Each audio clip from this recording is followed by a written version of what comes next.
Ang mundong ito laganap, mga balat kayo kasi kami autentiko, di ko maintindihan sila mga panggap, kami pa rin autentiko, di lahat ng makina. Magandang araw po sa inyong lahat. Mapalad tayo sapagkat nagkaroon tayo ng libreng pagkakataon ng ating Vice Governor na makapanayam natin dito sa ating programa, Vice Governor Third Alcala. Alamin po natin, ano po ba ang mga pinagkakaabalahan para sa lalawigan ng Quezon ng ating Vice Governor. Vice, good morning po. Good day. Magandang araw po, Kuya Joey, at syempre sa ating mga kababayan, masugid na taga-subaybay. Magandang umaga po sa ating lahat. Magandang araw. Opo, alamin natin, Vice, ano po ba ang mga aktibidades na pinagkakaabalahan po ngayon? Unang-una muna ang inyong opisina bilang legislative bago sa pakikipag-ugnayan sa ating punong lalawigan. Opo, ngayon, syempre, usual pa rin naman, Monday is a session day. Oo. Yung pagkagatin po tayo nasa pangalawang termino naman natin.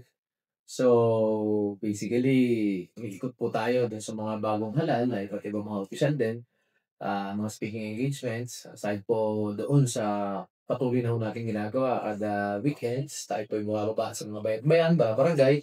Nagkakata tayo ng full medical, surgical admission, kasama po natin ang ating pangalapang lalawigan, sigog, kasama po natin, mga board members natin. Binabalikan po natin ang ating mga kababayan. So, si routine ang ginagawa na natin, patuloy pa rin naman, no? Aside from sa legislative works naman natin, meron na kami mga legislative agenda. Binigay po ng ating gobernador, bukod po dun sa mga personal advocacies ng ating mga board members. Ito ang yung lingkod. Opo, mula ng unang termino ninyo, kampanyahan pa lang ng unang termino ninyo, nakapaglibot na kayo. During your first term, 3 taon, tapos kampanyahan ulit, yung mga napuntahan nyo na bayan, napuntahan nyo na sa pangalawang ulit, pangatlo, paano po ba? Madaming beses na po. Ay, Joey, maganda yan, no? mahigit na sa 3, baka mga hanggang 5 pa. Oo. Ibig sabihin nun, paano yung, natin siyempre, nagsalita kayo sa mga tao, may mga binitiwan kayo, sabihin natin pangako or whatever, paano po? Siyempre, yung iba dyan naghahanap. O, ito na naman si Vice, ano kaya ang ayaw? Tama ko kayo. Kaya sadya naman nung sabi nga nagkakaroon ka ng iyong plataforma tuwing kayo umiikot dahil naririnig mo yung hinain ng mga kababayan. So, yun po, naging mulat tayo sa laki ng ating lalawigan. Namulat tayo dun sa mga pangangailangan nila, sa pangkalusugan, nabigit dun sa mga remote areas natin. Yung iba nga, Kuya Joey, umiiyak pa dahil siguro hindi raw sila makita ng doktor. Ganon. Geographical challenge. Lalo na yung mga tawid dagat. Isla ko yan. Napupuntahan nyo? Pinupuntahan po natin yan on a regular basis. Ba? Ganda. Po yan. Siyempre, iiyakan na lang natin sa panahon. Pagka medyo mainit, saka po tayo tumatawid. Pagka yung lalatigit, pagka Pacific Ocean. Yung mga tao doon sa bukid-bukid na medyo remote, ano yun? Pinapupunta na din natin sa pinakasentro, poblasyon.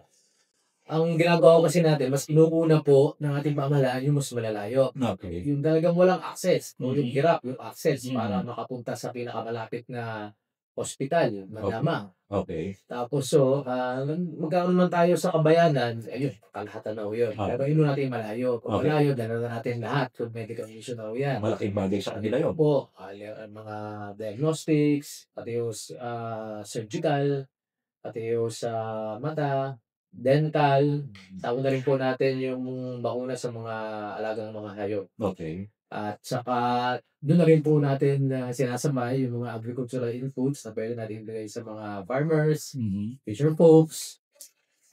Basically, yun na lang natin yung pamahalaan. Parang gano'n. Not only once, but twice or even thrice or many times. Opo. Okay, maganda po yan.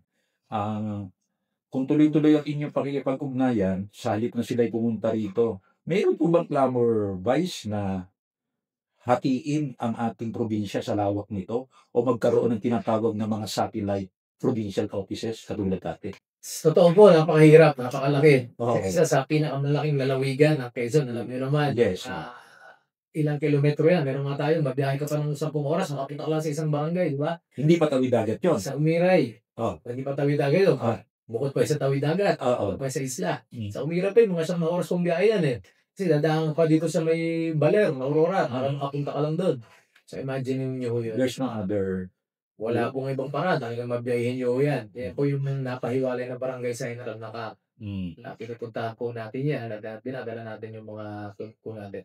Siguro tama ho kayo pagka merong mga panukalang magkaroon ng tingin ko mas practical, mas Okay. dahil sadyang babagal ang development pagka sobrang laki ho.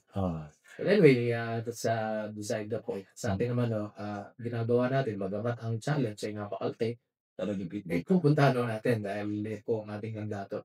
Hindi ho tayo basta nakapirmi lamang dito sa opisina dahil alam naman natin sa fieldwork naman ho tayo bilang vice gobernador. Tayo po ay nagpapanapala, nagpapasa, nagpe-preside ng mga ordinansa at resolution. Pero hindi naman yun ang katwiran. Dapat paubaya ka rin. Kung ano ka gagawa ng isang panukala, hindi mo naman nararamdaman kung ano yung hinahin ng tao. Yun. Baka mamaya, sala yung ginagawa mo. Hindi tumutugon sa pangangailangan. Okay po. Speaking of resolutions and other ordinances, natatandaan ko sa mga interviews ko sa inyo, few years ago, about digitization Yes. ng ating mga file resolution and ordinances. Ano na po bang update? Yes, tama-tama. Nabanggit niyo ho yan. Ito yung isa sa ating pong pet project, yung ELIS na tinatawag po natin. Okay. Yung Electronic Legislative Information System. Kaya po ELIS. Ginawa po natin, nung tayo pumunta ho dito, nakita natin very voluminous po yung mga files. Tapos, yung pong mga ordinansa at resolution na galing pa sa mga tawid-dagat, naantala. Dahil imagine mo, pupunta sila dito. Dadalhin nila yung kopya. Di ba may review power po sa ganyan. Okay. So, meaning, pag bumanggal kasi ho yan, review lang naman natin yung ordinansa, valid or invalid, tatagal ho. Babagal ang development nila. Babagal yung mga ginagawa ho nila para sa kagalingan ng mga bayan-bayan. Ginawa po natin, naglagay po tayo ng ELIS na kung saan pwede ka na mag-submit ng mga ordinansa mo, resolution, via online. Naka-hook po dito yan. Tapos, i-accept po natin. So, good as receive na po namin yan. Pwede ko namin na-review yan. Ano yan? Nangyayari na ngayon? Opo, mayroon po tayong website, www.spquezon.gov.ph. Kung matecheck niyo po yan, na-update po natin yan time to time. Kung bukod yan doon sa Capitolio, sa legislative yan. Opo. Ang ganda. Yan po yung ginawa natin. Launch po natin yan sa... Actually, may kulang na laman. Oo, 2 years ago. 2 years ago. Pero it's a work in progress. Kailangan po kasi update mo. Naman. Kailangan malaki ka dapat yung memory. So, naayos po natin. So, ako po, ini-encourage ko lahat ng munisipyo. Kaya nga po nung ako yung nagsalita sa NEO Plus, sa mga newly elected officials, sinachallenge ko po yung mga bagong mga sanggunian members, vice mayors, sa mga mayors, na gamitin ko nila yan. I-access nila. Yes, Ma-review nila. Correct. Pag-aralan nila. At katulad ko, kung mag-research ako dyan, at Open po yan. gamitin ko sa isa kong research publication, malaking tulong yan. Nakabuos ako sa lalawigan ng Quezon. Correct. Opo. Okay, ang ganda yan. Yun po yung isa sa atin mga patuloy natin ginagawa. At sa pangyari sa iyong panahon. Yes. Kasi yan, napag-usapan natin, hindi pa na ikatutupad noon. Pero kayo na ikatutupad na pala. So, congrats for that, Vice. Napakaganda ng isa sa mga major accomplishment yan during your term. Tapos bukod po doon, ano po ba yung mga current ngayon o mga clamor sa inyo na ipasa nyo ang mga ganito klase ng ordinansa o batas? Una, ang ating pong ginawa dito, sabi natin, ang sanggunian is isang sanggunian of record. Saka ang sanggunian na gusto ko maging open sa lahat. Walang pinatago. So, bukod sa ELIS mo natin, yung mga panupalang pinapasok natin, in-open din natin sa public. Committee hearings, public hearings. Tapos, sinayos po natin yung ating internal rules of procedure, na kung saan ang bawat panukala ay kailangan bingin ng bawat komitiba. Kasi nung nakaraan po, previous administrations, medyo nawawala sila doon sa ginagawang mga pagdinig bago maipasa. Hindi naman nila lahat. Kumbaga, gusto ko lahat. Kaya, kumbaga, let's be transparent. At ating pong inayos yan. Saka yung mga zero backlog, policy natin, yung mga 11 araw, gusto ko mailabas po natin na sa lalong madaling panahon. So, yun lang naman po, binibigyan natin assurance sa ating mga kababayan. Gusto yung research, may gusto ko tanong. Open po ang ating legislative, ang ating opisina. Kung gusto nyo mag-research, kung gusto kayong alamin, taas ano ba ang estado nito, ano ba ang nangyari sa mga ilang panukala, ano ba ang nangyari sa mga programa, pag kailangan nyo ng papel, nandito lang, open naman mo yan. Kung ang isang karaniwang mamamayan, lalo na sa malayong lugar, gustong magpadala sa inyo ng kanyang naiisip na panukalang batas, hindi lamang sa pangbuong lalawigan, kundi partikular sa kanyang lugar na kinalalagyan, pwedeng ipadala diyan sa sinasabi niyong platform ninyo? Siyempre, alam naman po, Joey, tayo ko ay representative government. Yung makapadali nyo sa inyong bukalit, may ina.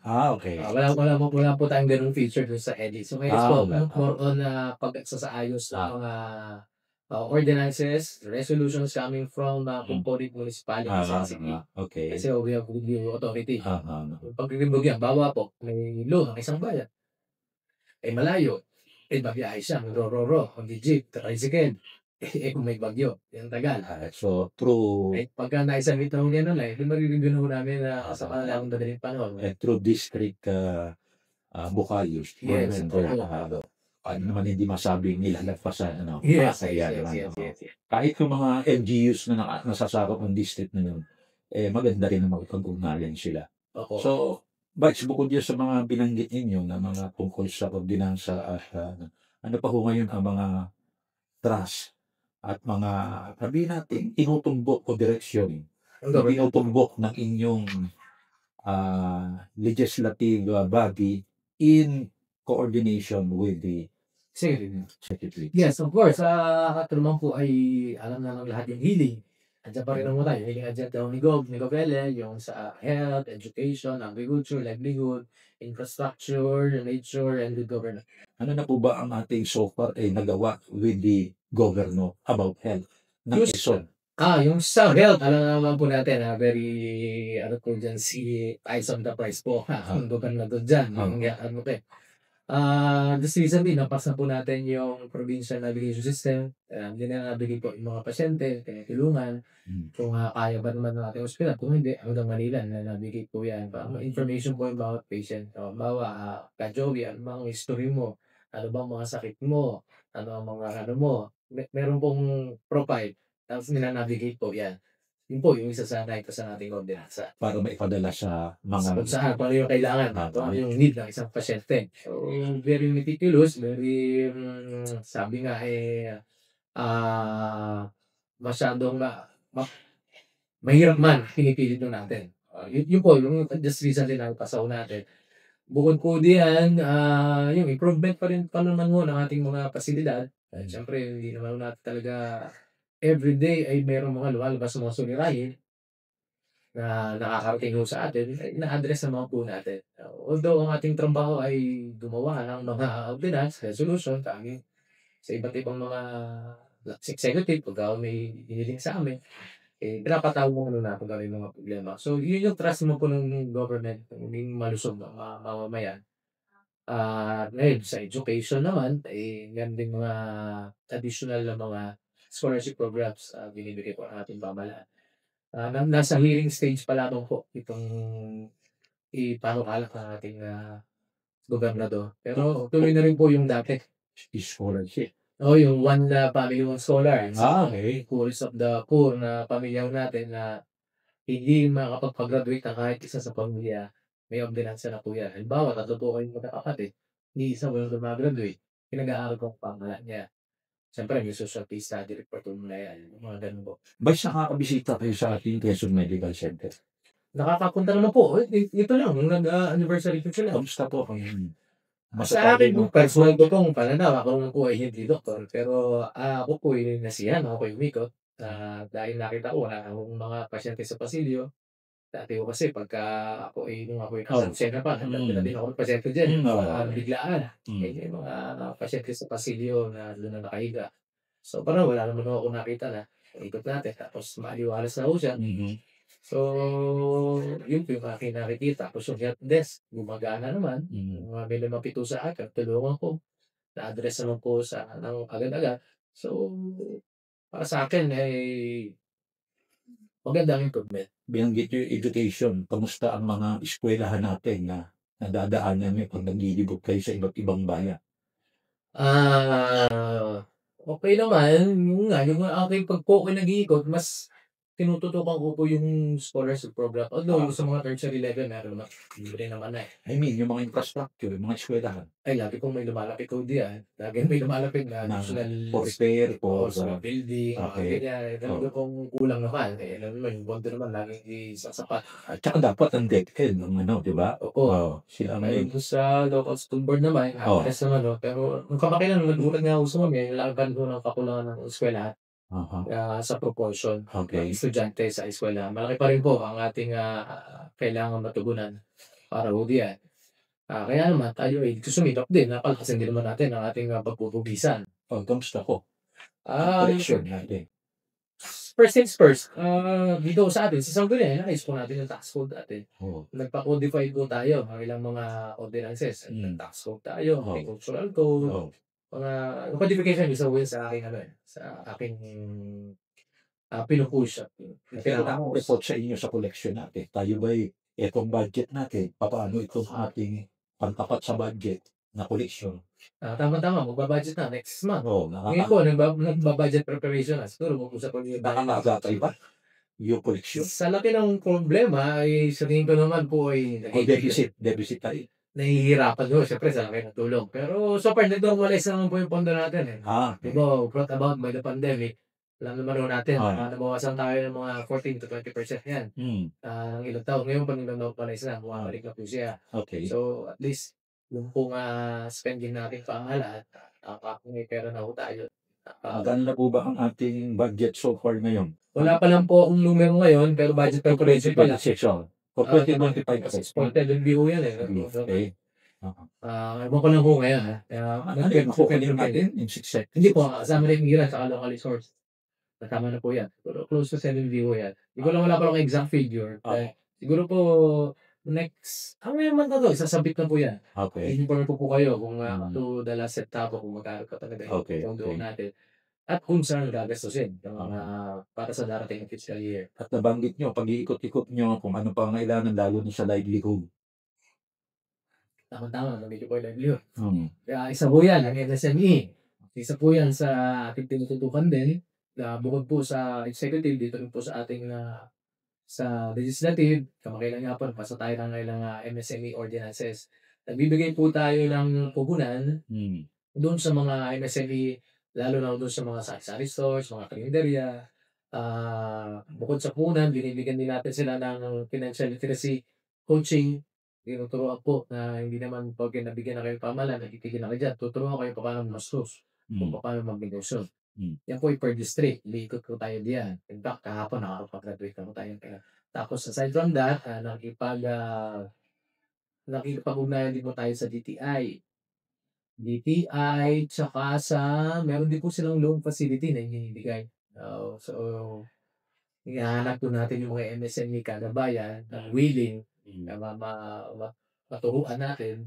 So at least sa hanggang pamamaraan, hindi sila nagiging fully dependent sa gobyerno. Ginaguide mo sila. Tapos tingnan, kung makagraduate sila, siguro monitor po na kumita ka ba, umangat ba ang buhay ninyo. So, masarap po kasi tulungan ng MSME, sabi ko nga po kay Joey, dahil pag ito nakapacitate, natuto, nag-hire ng tao yan. Tama. Pag nag-hire ng tao yan, siyempre makakapagbabago ng buhay yan. Nagiging entrepreneur sila. Yes, opo. So, hindi sila nagiging dependent. Sa matuto lang, ginag mo lang, bigyan mo ng pagkukunan, konting ayuda, gusto mo kung paano saan dadali yung negosyo nila. Ang nagiging problema lang kasi ang sari-sari store, siyempre utangin yan, eh. Pag may kapitbahay ka, kaibigan ka, magkano utang. So, yun yung mga bagay po na tinuturo natin sa kanila. Paano nila hahawakan yung pera nila. Dahil, at the end of the day, negosyo mo yan, eh. Maliit lang ang tubo, utangin pa. Tama ko yung programa. Yung eco-coach nyo sila, financial literacy. Guys, kamusta yung inyong kamaradire sa loob ng Sangguniang? May oposisyon pa ba? Parang wala naman po. Wala naman po. Very cooperative naman po lahat. Lalo tigit sa malinaw naman po yung direksyon ng ating Sangguniang. Tinutuloy lang naman po natin sa 19. Ngayon, kasi okay, puro bago, puro bata. Pero sa inyo kahit kayo'y, ewan ko, magkakapartido lahat o merong galing sa ibang partido. Paano kung merong hindi sumasang-ayon sa mga nakahaing panukala? Hindi yung alam, di ba? Ngayon naman po, wala pa eh. Wala pa naman. Pero ako naman, sinasabi ko lang ano sa kanila, wala rin naman po. Pero ina-open ko naman pag may comment sila. Sa Na-accommodate nyo. Oo, The pre-discussion. yes. Opo, yung rule naman ng parliamentary, ako pong pinatutupad. Yung boses ng minority, pinapakinggan lang natin. So far, walang minority niya. Parang wala naman po. Parang wala. Katulad ng mga nakataan. Meron, pero hindi naman po, hindi siya in a sense na constructive doon. Okay. That's good. Constructive, ang bibigyan ng paano, tulad ng ating yung mga kaibigan, si Atty. Talabo. Oo na. Ang friend doon natin yan. Pero siya yung minority, tsaka si Jet no. Pero never naman po natin nakitaan na sila yung nagpo-post just for the sake of posting. Obstructionist. Wala po. Kasi paliwanag mo lang, saan madadali ng programang ito, kung sino yung proponent. Bigyan natin ng pagkakataon tanong niya, yung tanong, i-accommodate nyo yung tanong. So, very healthy. Buhay na buhay ang demokrasya. Okay. Vice, ito ang aking last question. Kung may dadagdag ka pa mamaya na hindi ko na itanong o nababanggit. Alam natin ito, tayo nasa local. Pero whether we accept ito o na, yung national issues, nakaka-apekto yan sa atin. Particularly sa paggamit ng pondo. Lalo na ngayon, patakot-takot ang kalamidad. At hindi naman natin may tatanggi at Quezon. Sa ayaw natin sa gusto, nakaka-apektuhan din.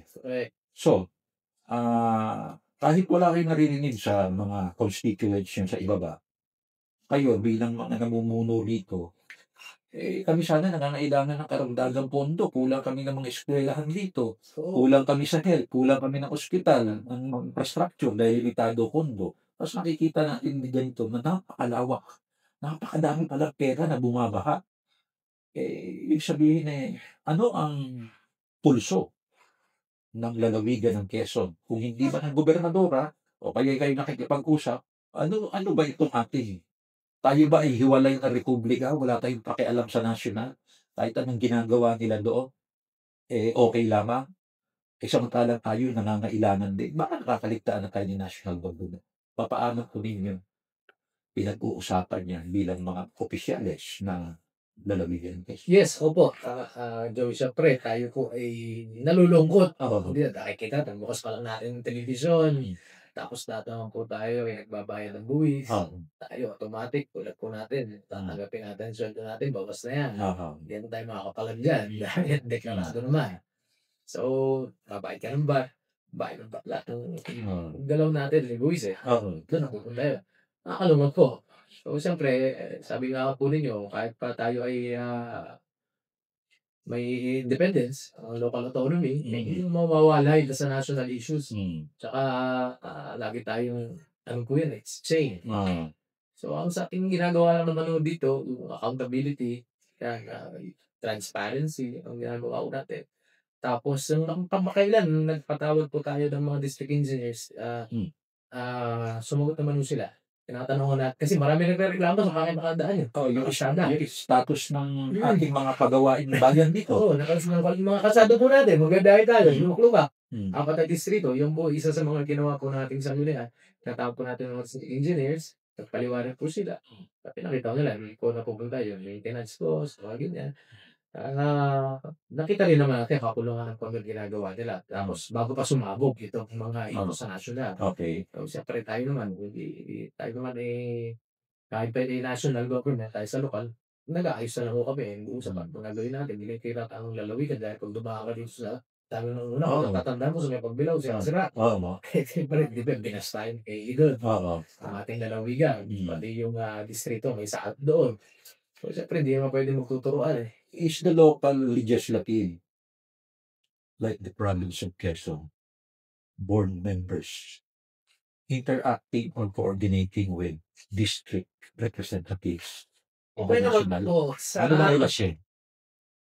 Maganda naman po pag sumusulat naman po kami sa offices. Sumasagot naman po Pag may mga pangangailangan, sumasagot. Tingin ko naman po wala. Or district? Lahat po Third? Second, first. Lahat po yan. Pag kami kailangan kami, malaman sa nasa na ba yung estado ng mga proyekto ito. Even the second district? Opo. Wala po.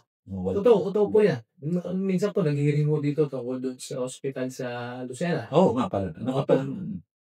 Hindi ko lang po hindi na po ako na-update sa ngayon. Ah. Ang alam ko lang po parang DOH na ang magpapatakbo yata. Okay. Pero Pero ang go doon ba? hindi ko rin po na-check man. Pasyalan nga muna natin. Ayoko lang muna, di ko sure, di ko sure. Hindi ko, hintayin ko lang muna kung ano ba yung status. Pero Pero may mga tulay na itinagagawa. Diretso naman eh. Oo. Barangay 11, di ba? Oo. Ayos yun. The point is, pagka naman nagtanong tayo sa distrito, pinapadala mo mga kasama. Kaya kung tinatanong yan, yung relasyon ng inyong local legislative body sa mga Sa national. district representative sa national, ang ating senior deputy speaker, alam natin, napakalapit sa, Yes, di ba? National leadership. Nothing na magsasabihin na hindi Di ba dapat, mas masaya tayo dahil meron tayong linya roon. Yes, sa of national. course. In terms of development. Oo. Yeah. Pag naman kami nagtatanong, nasa flight to, pinakadala naman dito. So ano na po ang status ng mga karsada natin papuntang Babinaw? Yung sa, ngayon, okay naman na. Nung dumaan ako ng instant, medyo maganda na. Ang sa atin naman nung nabubulabog, nalalaman natin. Di ba? Hindi pwede may nareklamo. Ano naman kung bakit ang daan. Kasi imagine, Vice, kaya ako tinatanong sa iyo yan, going to my next question. Yes. Pag sila ang nag-i-inquire dito, nagpapatawag sa atin, bakit nangyayari lang sa probinsya? Kinakailangan natin, obligado tayo magpaliwanag sa nasyonal. Di ba? Kasi kongreso sila. Yeah. Pero pag sila ang dinatan ng ganoong problema, pumutok, paano bang ang nangyayari? Wala ba kaming pananagutan sa lokal? Alam naman natin, all politics are local. Yes. Lahat sila pagkampanyahan, buwababa rito. Na nakikisama, nakikisuyo, nagmamano, bumibisita, kumakamay. Pero pagkatapos ng kampanyahan, eleksyon na, paupo na sila, para bang wala na. Wala na sila. Wala na kaming pananagutan sa inyo. Pero pag may ginawa kayong palpak sa lokal, anytime pwede kayong ipatawag dito. Kaya ako na itatanong sa inyo. Yun lang naman talaga yung accountability naman talaga. Sa high time naman talaga. Kailangan may managot sa mga bagay-bagay. Pero ang kaganda naman po dito sa ating lalawigan, I can say this, na practically okay naman lahat nagtutulungan naman Di ba? Kumbaga, lahat naman may malasakit sa lalawigan, may malasakit sa bayan. Although nagkakaiba lang ng mga ideolohiya, politically speaking. Pero pag naman pinag-usapan na yung development, pakakanan mga kababayan, nagkakaisa mo. For whatever reason, naisasantabi yung mga kansariling pagkakaiba sa politika. Focus tayo sa lokal. Yan.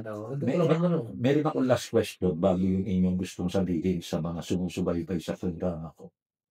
Kaya ako naitanong sa inyo yan, relasyon yan ng lokal sa nasyonal. Ang presidente, nagsalita sa kanyang gobernador. Kung naalala niya, pinatawag. Yes. Gusto niya, tulungan siya sa pamamagitan ng mga governor. Siyempre, kasama kayo doon. Kaya kasama kayo ng governor. Na i-report ang mga korupsyon na nangyayari. At tayo lagi sa lokal, ang unang tinatamaan na ginagawa nila. So, napag-uusapan mo yan yung government. Opo naman. At nga pala, birthday si Pangulo. Minsan, nandito ho. Yung kanyang undersecretary, nagbigay ng handog para sa mga Kadiwa ng Pangulo. hindi lang basta kadiwa, lahatan ho yan. Medical mission, Okay. nagbigay ng AX, nagbigay ng sa mga farmers po natin, fisher folks, ang ilang traktora, nagbigay din ng bigasyon, 20 pesos. So, isang, yung handog na birthday ko. Okay yung bigas, Vice? Kinulang lang, barabida. Pero okay. Pero maganda, tinain ko po Tinesting ko. Tinesting ko po yan. Ah. Kaya, bigay ko yung tinesting. Ay, so, maputiin naman. Sarap naman sa akin. Mali po tayo doon. Opo naman, yan tanda ko po nung nag-NIO kami, at si Pangulo mismo nagsalita sa atin. During that time, hindi po, although, yung climate change, na-address na niya, yung kung dapat handa ang resiliency, disaster resiliency, tapos pinapaayos pong ilang mga bilin ng ating Pangulo na unprecedented na yung mga flood, mga ganyan. So, parang sinasabi na sa amin, sa inyo sa lokal, ilusinan nyo yung mga disaster plan. Okay. Yan, which is ginagawa naman po natin. Yun po yung naalala ko kung kailangan ko sa newly elected officials sa Manila. Walang buong lalawigan, ano po, Oo. governors, vice governors, island members. Mm. Yun po yung, although very short message, pero the message is clear. Mm. Yung sinasabi niya na ang ating bansa ay ganito ang lokasyon. Alam naman natin na geographically, challenge ang ating lugar. Kung tayo bagyo, lindol, at kung ano pa. So, inasabi lang niya na kayo pa man lang lokal, ay ihanda ninyo ang inyong mga LGUs, itong mga sakuna. Kaya naman po, yun po ang ginagawa natin. Activate po natin yung ating mga disaster, mga policies, tsaka down the line, kaya mga po hanggang barangay, may barangay disaster na rin tayo. So, yun po yung mga ginagawa nating intervention. Okay. Vice, congratulations nga pala. Ikaw yata ay na-elect sa buong Southern Luzon as Vice Sa Luzon, President? Yung Luzon po. Vice President. Vice Chair, Vice President. Ano ko bang, ano yun? Actually, magkakaroon pa ako kami sa next week. Sama ka ng mga Vice Governor? Opo, sa liga po yan ng mga Vice Governors, nakaraang buwan po yan. At next week, magpupunta ako kami kay Pangulo. Nakakatanggap ko lang ng sulat kahapon eh. Na nga po yung sulat na tayo po ay napalagay bilang Vice President for Luzon. Okay naman po, yun naman po ay parang benchmarking na rin eh. Dahil yung sa grupo ng mga Vice Governors, nagtatanong naman tayo. Ano ba ang mga innovations dyan? In fact, yung ating Elis, yung sinasabi ko po kanina, kinagaya ko ng ilang lalawigan Ay, yan. sabihin, ibang probinsya rito sa Southern Luzon, wala pa niya? Wala pa po. Ha? Wala pa po. Pag naunahan ng Quezon, Nakauna tayo. napakagandang... Sa yung isang kong kaibigan kong Vice Gov sa Mindoro, na kinuha po dito yung idea. Type ko lang yung website, Elis. Opo. Okay. I-type ko pa. www.svketon.gov.ph. Hindi pala napuntahan kita. May pala nalaman eh. Kasi ibig sabihin, 2 years ago na pala na huling mag-uusap tayo na ang sabi mo ay for digitization. Oo. Yan rin po natin. Ayan, napakaganda niya. Okay. Siyempre, hindi-develop pa rin natin. Gusto natin maging perfect yung programang yan.